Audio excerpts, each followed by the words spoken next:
All right, good morning, everyone. My name is Allison Arwady. I'm the Commissioner at the Chicago Department of Public Health, and you've joined us for The Doctor is In. As always, we take questions from the public every day at 11. We have a special guest, as you can see today. This is Faye Thanis, and she is a Chicago Department of Public Health employee who, during normal times, is what we call a sanitarian, someone who works to help keep our food safe, especially in restaurants. And now, because of COVID, she's moved to work at the Emergency Operations Center. So thanks very much for joining us. And we'll give you an update of where we are on COVID, but maybe just we'll do a very quick so you can start thinking about questions that you may have. You can put them in the box below, or you can put them on Twitter with the hashtag AskDrArwady. So Faye, tell us just a little bit about what you're doing now at the Emergency Operations Center so people can start putting in some questions. Sure, yes.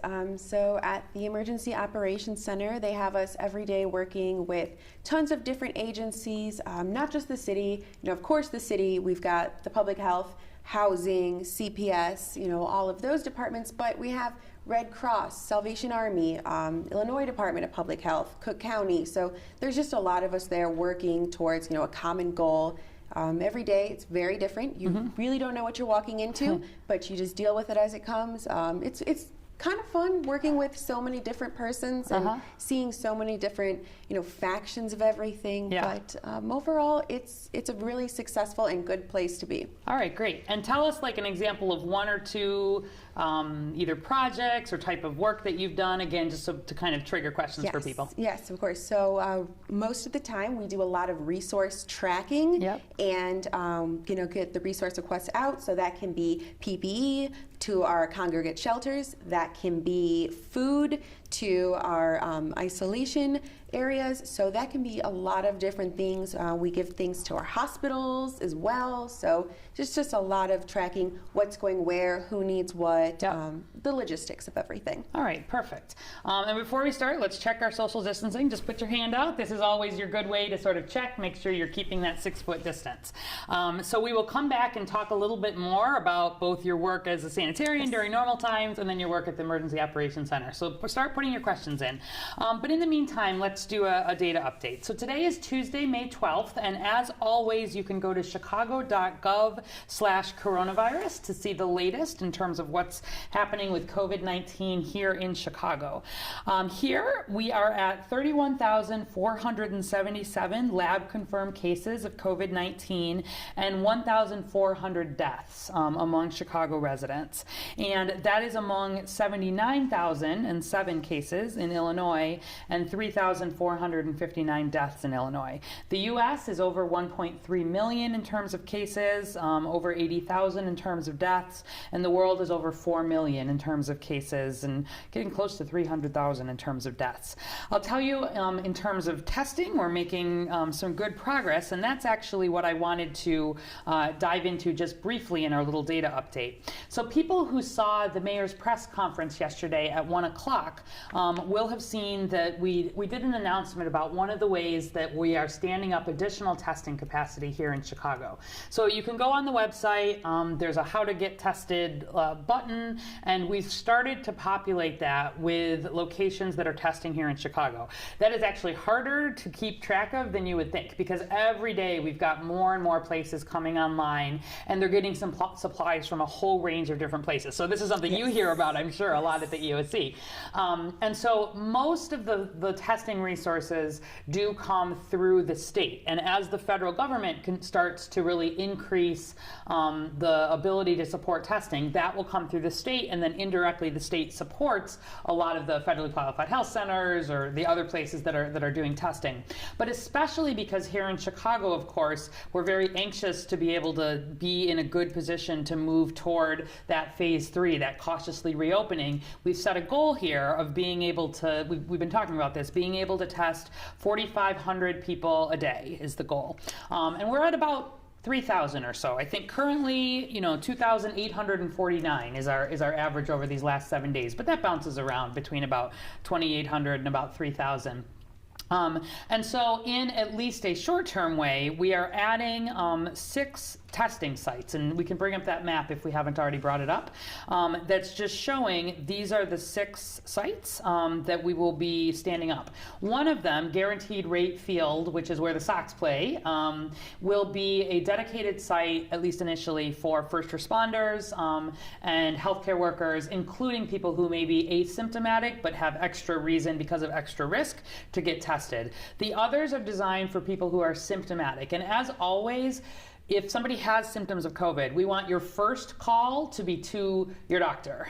Most ideally, you're getting tested in your healthcare setting. That's really the best, because then you're connected in terms of if you're having symptoms, you're having issues, or you're needing follow-up. And increasingly, providers around the city are able to do that testing in their own office. But we know sometimes swabs are difficult, sometimes the media to transport the swabs is difficult, people run out of reagents. Testing is still not really quite where it needs to be. So one of the reasons these are being stood up, we're doing it in partnership with an organization called CORE, C-O-R-E, that actually is a foundation that has actually worked to help build up testing capacity, especially in Los Angeles, but now in Atlanta, and they're working with a number of other organizations, and they really bring some of the resources in a volunteer kind of way for personnel. They're doing some working with community-based organizations to do some short-term hiring to help support this, and then the specific test we're using is by a company called Corvid. And one of the reasons that we've done that is we've talked a lot about how the nose test, the nasal PCR, is the diagnostic test really of choice. But increasingly, the FDA also has an emergency use authorization for an oral swab test, or even a saliva, like a spit test. And so the lab that we're using here actually uses that oral swab test. And so the idea is these are all designed to be drive-through or walk-up.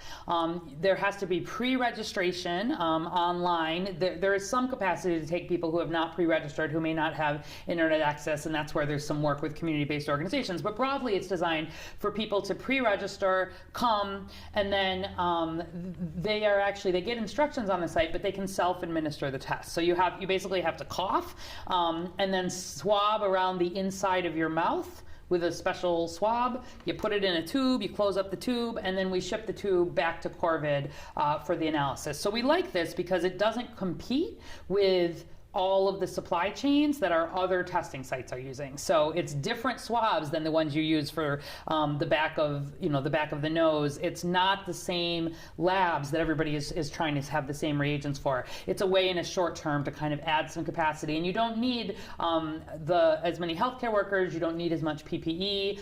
You can move people through quickly. So it's just a way to really add and see where we are. I wanted to just quickly, I'll remind you, every Monday is when we update our testing rate. So if we can pull up the next map, this again is just our number of individuals that are tested for COVID by zip code through May 10. And you can see that the most individuals have been tested, on the northwest and on the southwest side. And that is good, because that is also where we are really seeing the most cases, the highest percent positivity. We've seen that increase, particularly in the Latinx community. And then if we look at the next map, this again is where we actually correct for the population of each zip code. So this is a better way to compare. So the rate of individuals that are tested through May 10. And so you can see, the darkest blue represent the zip codes where we've had the highest rate of testing, but also, as you know, because we look at the cases every day, where we've seen a lot of the cases. And these black represent the sites for these 6 additional locations. So really decisions made based on where were we seeing high percent positivity, where did we really need to add additional testing capacity, and if we need to move things down the line as the outbreak changes, we certainly will do that. But sort of exciting in terms of being able to add some additional sites. So those will be coming online really over the next week or two. On the website, we should have the ability to start signing up for tests today, and then we're hoping to have the first one open, the one down in Little Village, probably tomorrow. But the point is you get an appointment when you sign up. So in any case, that was exciting. And the last piece that I'll show is our current testing positivity rate. So I'll remind you that the state has set a goal of 20% or lower positivity as our reopening goal, and we're making good progress there. You can see that as of today, we've had a total of 111,238 people in Chicago that have been tested, and we're down to about a 23.7% positivity rate. So making some really nice progress there. We were over 30%, and if you really look back just over the last couple of weeks, that of course is a combination both of tests of positive tests going down and then of more testing going up. So making some nice progress there. All right, so that was our data updates for today. All right. All right, and let's turn back and have a little more conversation. All right, so tell us, maybe let's start with pre-COVID. Okay. So people, I think, don't know a whole lot about what the Chicago Department of Public Health necessarily does at baseline. So can you tell people a little bit about what a food sanitarian does, and anything you feel like people just don't know about the work that you were doing prior to COVID? Yeah, of course. So a sanitarian, also sometimes called a health inspector. Yep. What we do is we go into anywhere where food is distributed and sold. So that is not just restaurants, but grocery stores, Yep. schools, hospitals, and we do a risk-based assessment to make sure that all of the food handling, the flow of process, everything is as safe as it can be according to our city food code. It is a over 300-page book, so it is Yeah, quite it's something. large. Yeah. But if you go through it enough, you start to learn it by heart, and it just gets a little easier. And then that's pretty much what we do every day. It's really important work. We want to avoid a food-borne illness outbreak, which also called food poisoning, which can be deadly to some, especially those who are at risk. Right. Exactly. So tell people a little bit. I had a chance, I've gone along a couple of times with some of our sanitarians just to understand some of the work they do, and it's pretty interesting. Tell people about, on a regular day, what an inspection is like. All right, so regular day, you walk in, you introduce yourself to the person in charge, and that person in charge in turn will take you walk through the coolers, you take temperatures, you make sure Of the food. Yes, of the food. You make sure all of the employees are washing their hands, they're sanitizing surfaces, avoiding cross-contamination. So there's a lot of different things to look for. If you don't know what to look for, I could see it being a little overwhelming, but after a while you really get to know the flow of things, and that person in charge, they're a certified manager, so they they know what to do, they know what's going on, and most times they welcome us. They love when we come in because they kind of want to show off how well they're doing and what their knowledge is and everything like that. Chicago has one of the best, codes. We have a really great health department, especially for a big city. So it's really been a joy working for, food protection in general. Great, thank you. So if you've got questions about anything related to food, feel free to put them in. Any food safety advice for people who maybe are doing more cooking at home with the stay-at-home order than they might have been? Yes, so I know sometimes it can be hard to remember, but don't leave your cooked food out too long. Yep. That leftover pizza should not be sitting on your coffee table overnight and then eaten again in the morning. There is, that danger zone. So once your food is between 41 and 135 degrees, shouldn't be there for more than about 4 hours. And other than that is kind of the big one I see a lot. Yeah, and wash your hands. Of course. I think by now everyone should know about hand washing. Right? It's the one thing we've gotten a whole lot better at, I'd say, Yes. with COVID. All right, great. And then with COVID, obviously, among many people at CDPH, we've had folks just completely shift the work that they've been doing to try to help us meet the needs as the department. So we've got people who normally would be doing a whole range of things who are now being pulled into contact tracing or pulled into, answering hotlines or pulled into developing guidance and helping get it out. And it's been a real like exciting time, but also sort of a challenge as a department to have such a lot of movement. And of course, just like other departments and other businesses, we have people who have underlying conditions, who are older, who are all working from home. We've had to make sure we have the social distancing in place and sort of do and move to telework and have technology and all of this at the same time. So it's been a particularly exciting time, I would say, if we put a positive spin on it. But do tell us just a little bit more. So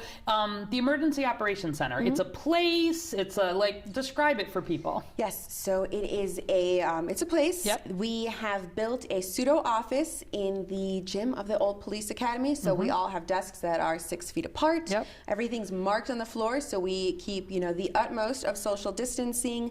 There's got to be 50, 60 desks there. It is a very large and, highly functioning area. So it's a little different in that aspect where it's just one big open room, but everyone's very separated. But beyond that, it works. I'm really glad to be in a space where there is social distancing and there's hand washing stations and there's sanitizer and face coverings and all of that. Yep. They have people cleaning every surface about every 2 hours. So it's a really good place to be. All right, great. And in terms of, so for folks who don't know how, so when we move into sort of emergency operations, we always, at least at the health department, we open initially a public health emergency operations center, which recognizes that sort of something is going on besides the ordinary, and it gives us a way to structure our work outside of the normal way that it would be structured. It recognizes that people may need to move into other roles and may have different reporting structures, and it gives us a way to kind of organize our work that is the same across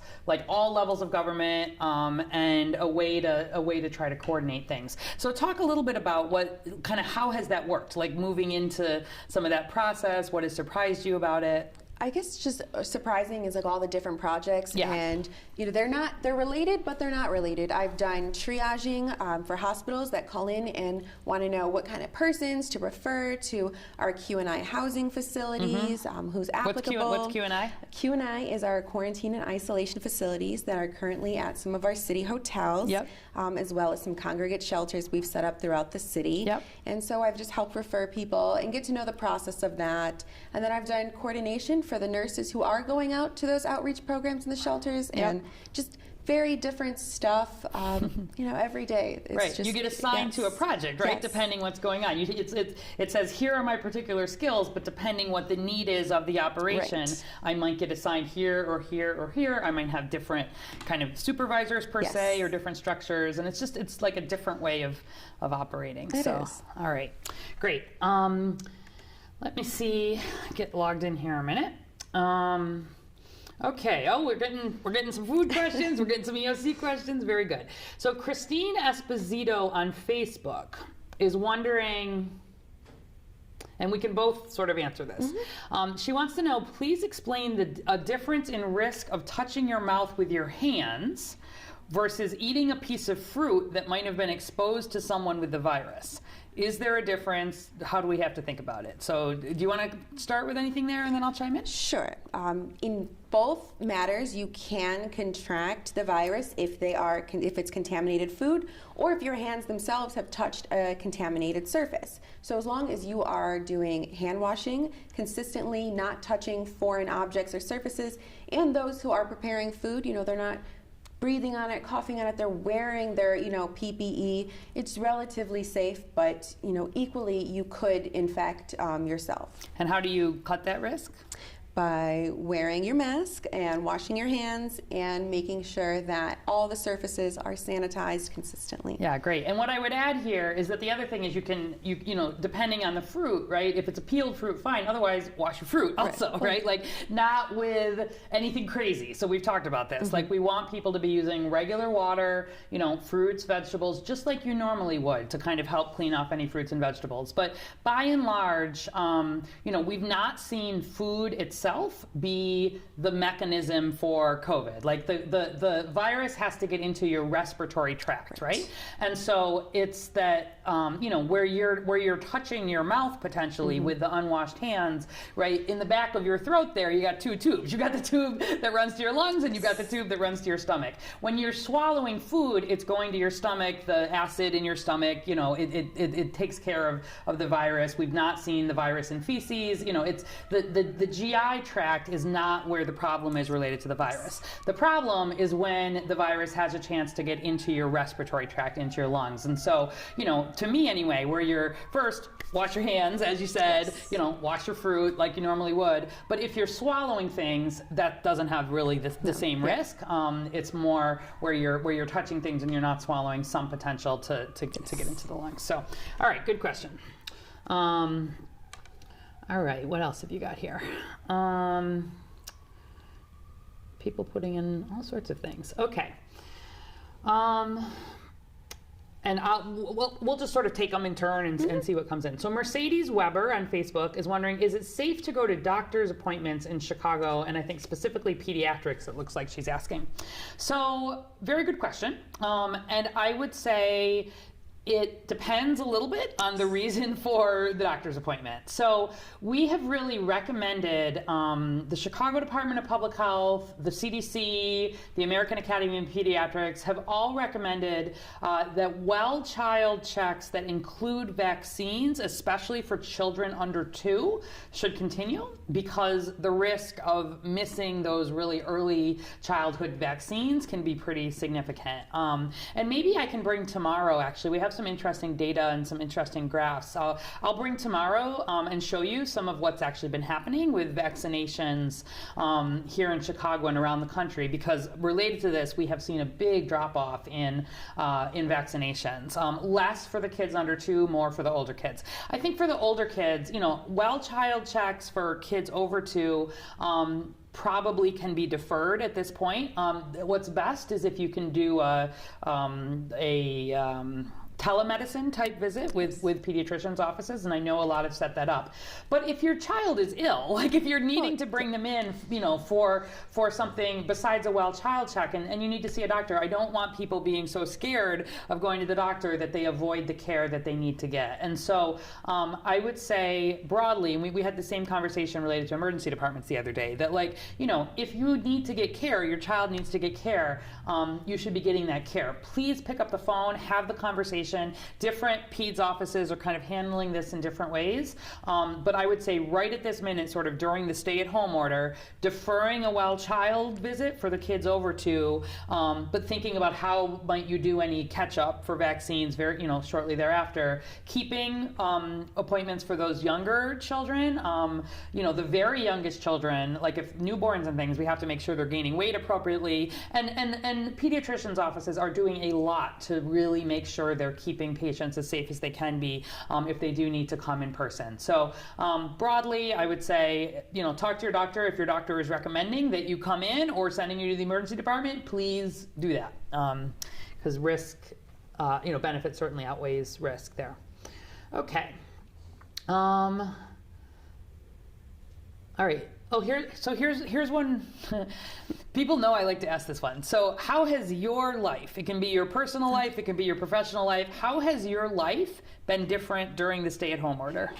So the masks is a little different. Yeah. I'm not used to wearing a face covering. Well, sometimes in winter, because Chicago winters can get pretty bad. And beyond that, I think the only big difference is that we're not having our friends over as much, which in turn means my house is a lot cleaner. Yes. So overall, not a bad thing.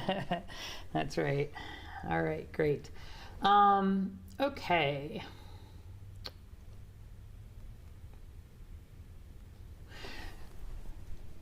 Do you have any advice for restaurants that are going to want to reopen?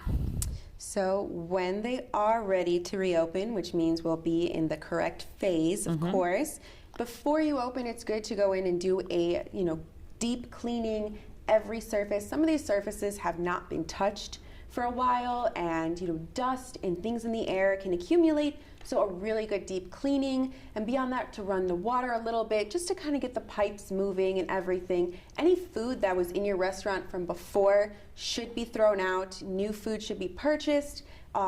Beyond that, I mean, that's pretty much when you're ready to reopen. Yeah, perfect. And those are some of the what are we going to need to do to kind of keep the food safe piece.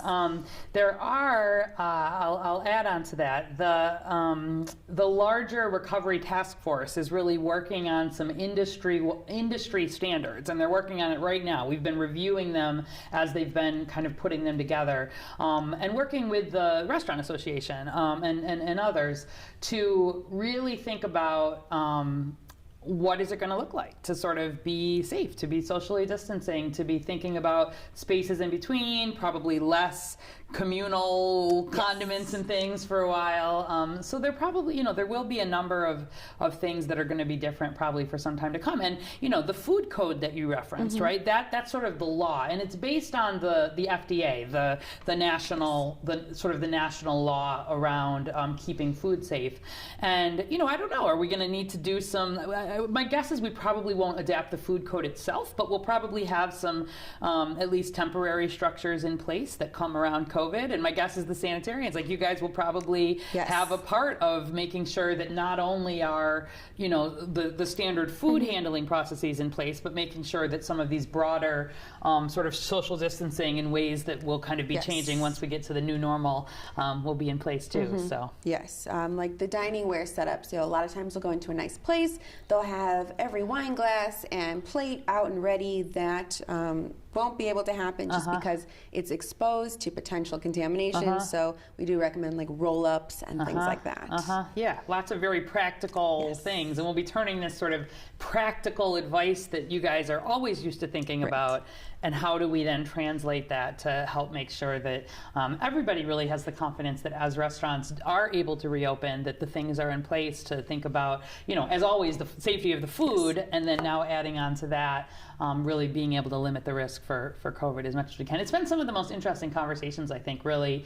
about how to make sure we can work to have restaurants reopen when it is safe in a way that is still economically viable, which of course is difficult.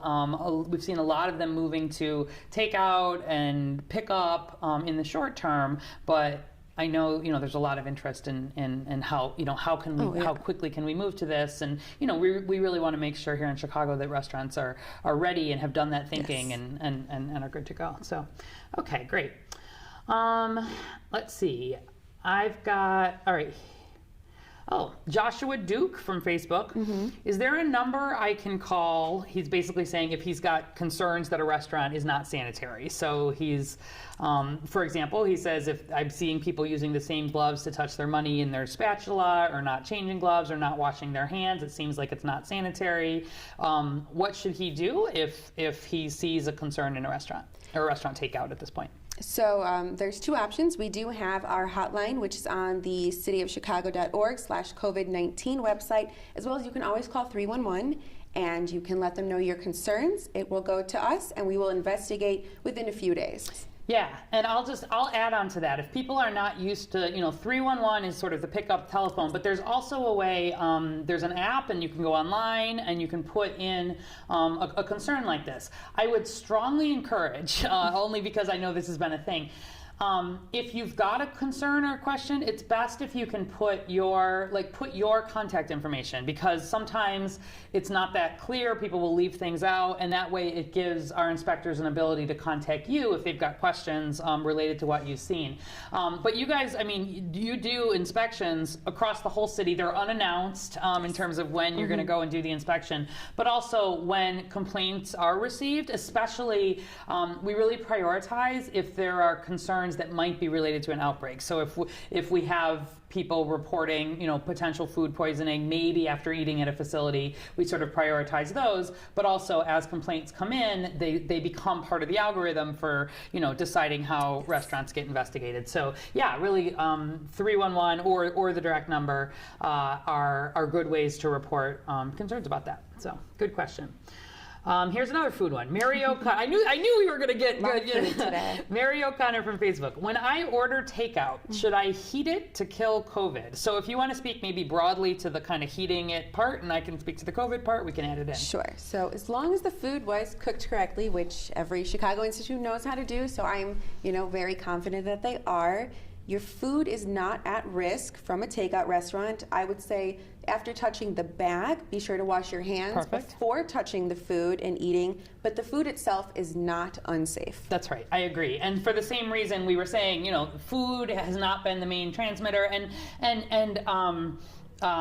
when it's been cooked appropriately, you should heat it appropriately. Your normal food safety practices, like you would regularly have, are appropriate. You don't need to be trying to superheat things, for example, or do anything else kind of out of the ordinary. You still want your food to taste good, so you don't need to do anything crazy in terms of trying to heat it or overheat it. So, good question. All right. All right, this one's for me. Laura Rayboot Carlson from Facebook. I've seen a few articles saying that they've seen COVID in semen. So this is related to, people are paying like so much attention to anything that comes out. It's great. So there was an article in one of the online JAMAs that was a small study from China that was interesting. There had been a couple of studies prior to this that had looked for COVID in semen from men who had recovered or had had mild COVID and had not found signs of COVID in the semen, but those had been like very small studies, a dozen, 20 people. This was also a pretty small study. There were they had semen samples from 15 men who were having pretty severe COVID, like they were hospitalized at the time and sick, and then another 23 samples from men who were just a couple of days sort of post-recovery, so at a more severe point. And in 4 of the 15 men who were seriously ill and 2 of the 23 men who were kind of just getting over infection, they did find some of the RNA of the virus that causes COVID. Now that's not fully knowing that it would then be infectious. The real question here is, could COVID be sexually transmitted?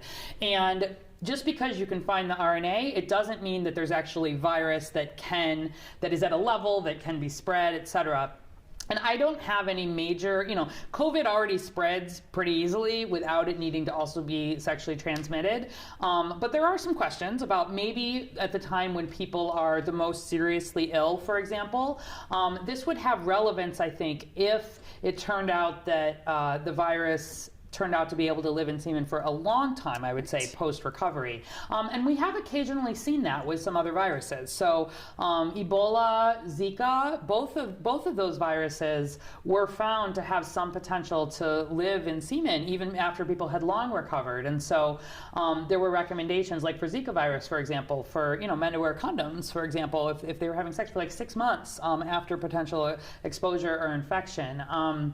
Because the testes have a sort of separate, they have some separation from the rest of the immune system of the body. And so often, like actually your eyes, your testes, your brain, there's some special protection of those areas, which also means that theoretically virus could be there. But bottom line, I would not have a big concern about this. Where, there will be more study of this as there will other things. I think if anybody is seriously concerned, could wear a condom if you're, having sex for, at least a short period after you recover. But we're going to need some more research on this. But I'll let you know if we see some larger studies or something that's sort of replicated, because it's an example now where we've had a couple studies sort of showing different things there. So I think the study suggests that at least in people who are seriously ill at that time, it's possible. And there could be some recommendations for wearing condoms, for example, for some time maybe coming. So good lookout, paying attention to what's evolving. When we've got big studies on that and some larger recommendations, I'll let you know. Okay. Let's see.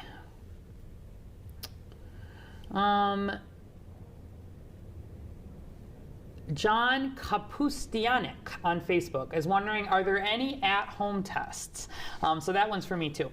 So there are some at-home tests. The FDA has not yet sort of approved any at-home tests for diagnostic purposes. So there will be, this is an evolving area, I would say. The antibody tests, right? That's the blood ones that you can take a sample of. There is the ability to collect that at home and then send it in.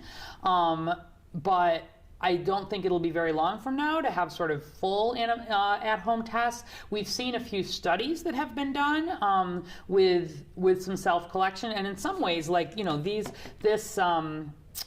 the technology that we're using at these 6 new sites in Chicago is sort of getting toward the idea of an at-home test.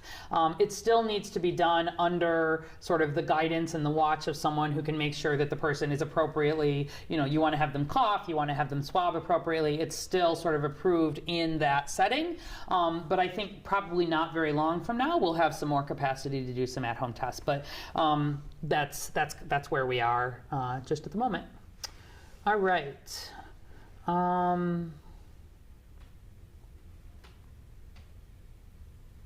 Okay, so someone's wondering if they call with a question about COVID, do they get the Emergency Operations Center?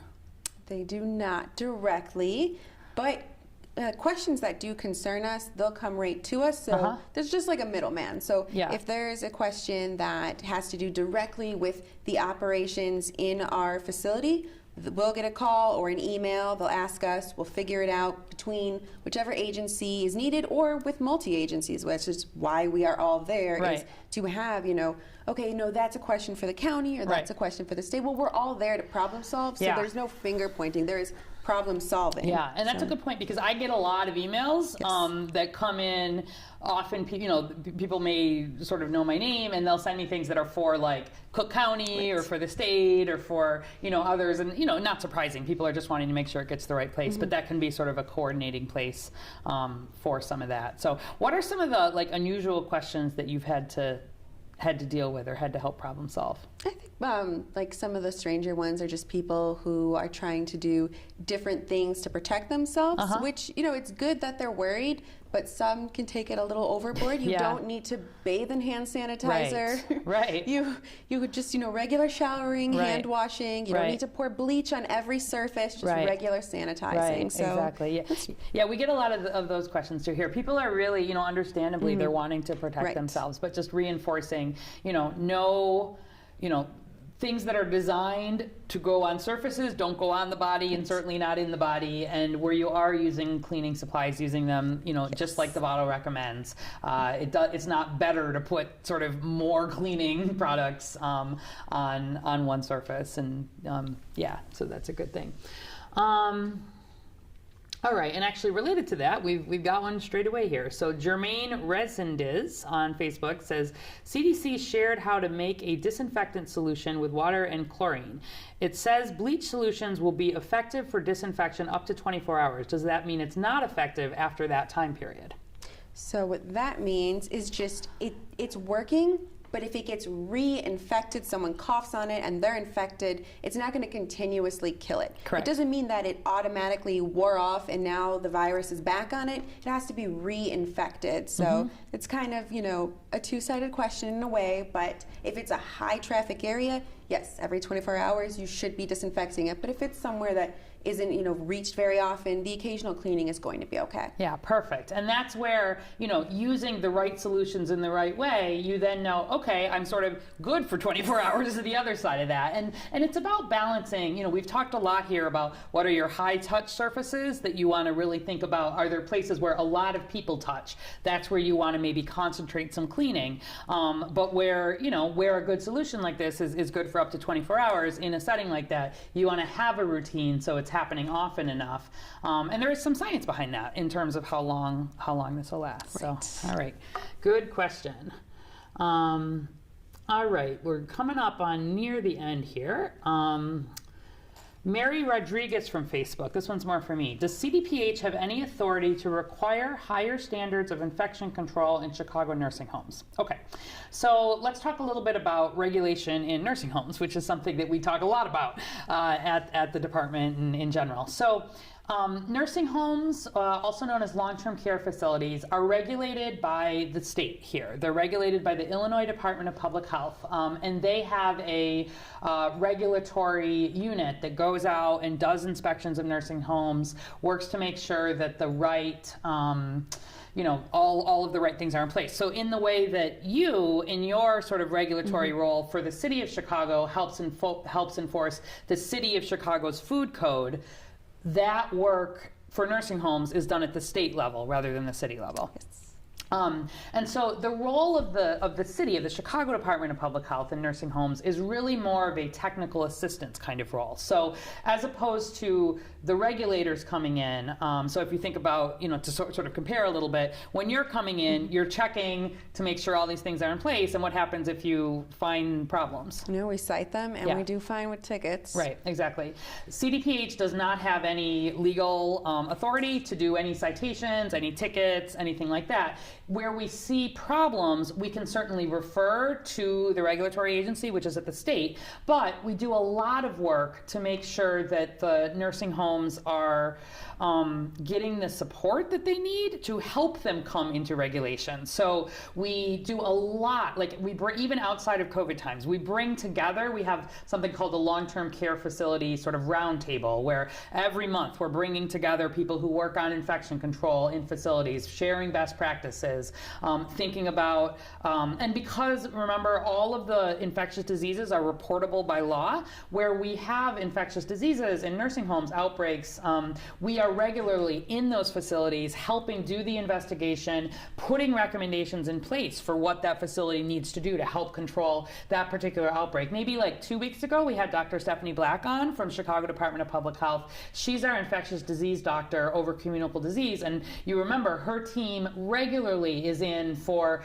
outbreaks of drug-resistant bacteria or some of skin infections, things like that. So we do a lot of work in nursing homes, but in terms of the actual regulation, it's at the state level, and then there's other levels that are at the federal level. So we are interested in probably pushing some conversations around things like staffing ratios and some stronger requirements in place to further strengthen what we've seen in nursing homes. And the state, in the setting of COVID, you've heard, have helped put additional regulations in, right? Things like not allowing the visitors and the temperature checks and all of these things. The city then is, when we're in there, mostly working to make sure that those regulations are being followed, but not in a regulatory way, in more of a technical assistance kind of way. And so it's good because the nursing homes can see us sort of as a partner, and our main goal, of course, is to help keep everybody safe and limit the spread of infection. So,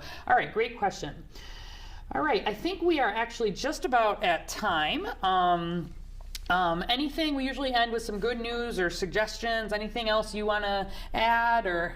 So one kind of fun COVID thing I've recently done is I created a huge pillow fort in my front room, and just basically glamping in the living room. We made s'mores, we watched movies, and it was so much fun, and it was inside, stay at home. Yeah. It was perfect. I love it. Pillow fort and s'mores in the front Yes, in the front it room. was great. That's awesome. I love it. I will just highlight two things. One is that the mayor is really asking Chicagoans to share ideas for how officials can safely reopen the city's economy. So if you've not done this yet, go to chicago.gov/coronavirus. There's a link on there for the reopening survey. You can also just go to chicago.gov/coronavirus/reopening survey. And it's short, but it asks about what you've been struggling with during the stay-at-home order, how you're practicing social distancing, what's helped you cope. And it's actually asking what support you need as the city starts to reopen. It wants your opinions about which businesses should open first and second, and to rank what should we be prioritizing out of 4 options: increasing antibody testing, increasing current sort of coronavirus case testing, slowly opening businesses, waiting on a vaccine. So just interested in some thoughts from people. So please fill that out if you haven't. About 30,000 people already have, but we'd like even more. And then I think we'll just end with something that you can actually do pretty much right now if you're interested. Starting at 11:45 and kind of going till about noon, the Blue Angels are going to be taking flight over Chicago in support of frontline workers. So there's a 15-minute flyover. I think it's going to start in the western suburbs, and then it's going to kind of come over the city's lakefront. Please, if you go to watch the Blue Angels, stick your head out the window or walk out the door. Do not congregate. This is not an opportunity to get together in big groups. But if you'd like to see it or you'd like your kids to see it, it's a nice day. So go outside and look up, and maybe you'll get a chance right now to get a look at the Blue Angels. So with that, we will be back tomorrow. It'll be me and Sybil Madison again, per usual. So we'll get through more of your questions, and really good questions today. Thank you so much again to Faye Thanis for coming in from CDPH, helping folks understand a little bit more about the food production work that we do, as well as the work at the Emergency Operations Center. As always, please stay home, save lives, and we'll see you tomorrow.